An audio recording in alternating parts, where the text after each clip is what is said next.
మనకు సంబంధం లేదు. అరే మనకు తెలియదు అది ఏం కథను ఏడికెళ్ళి వచ్చిందో కూడా తెలియదు. ఎప్పుడో అప్పుడు ఆయన వెచ్చద్ది పట్టుకొని అది ఇప్పుడు మా మీద బట్టగాలు చేయడం అనేది ఎంత మటుకు న్యాయమో అందరు చూస్తూనే ఉండరు. ఇంకా ఇంతకన్నా దిగజారిన రాజకీయాలు ఇంకెక్కడ కూడా ఉండవు. ఎప్పుడో అది ఎలక్షన్స్ కన్నా ముందు మన కాంగ్రెస్ ప్రభుత్వం రాకన్నా ముందే అక్కడ డబ్బులు ట్రాన్సాక్షన్స్ జరిగినాయి. మన ఆధారాలతో సహా మన వాళ్ళని అరెస్ట్ చేయడం జరిగింది. ఇంకా చెప్పాలంటే ఆనాలంటే కొన్ని ఆనలేం కదా. ఎంత ఇదిగున్నారంటే మనుషులు వాళ్ళు డబ్బులు తీసుకుంటారు, వాళ్ళే అన్ని చేస్తారు. సుజపూసలు లెక్కొచ్చి ప్రెస్ మీట్ పెడుతున్నారు. అది ఇంకా ఆశ్చర్యంగా ఉంది.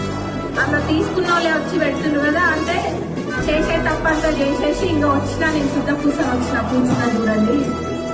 ఇంకా ముందే వీళ్ళకేదో ఇది కథ తెలిసేటట్టుంది. ముందే మనమే వెళ్ళి అరే వీళ్ళే చేసిందని చెప్తే అయిపోతుంది కదా, నమ్ముతారు జనాలు అంటున్నారు. జనాలను కిషోర కింద అంటున్నట్టు రాళ్ళు పట్టుకొని జనాలు బయలుదేరుతారు. ఇట్లాంటి ప్రయత్నాలు అంతా చేసి తప్పకుండా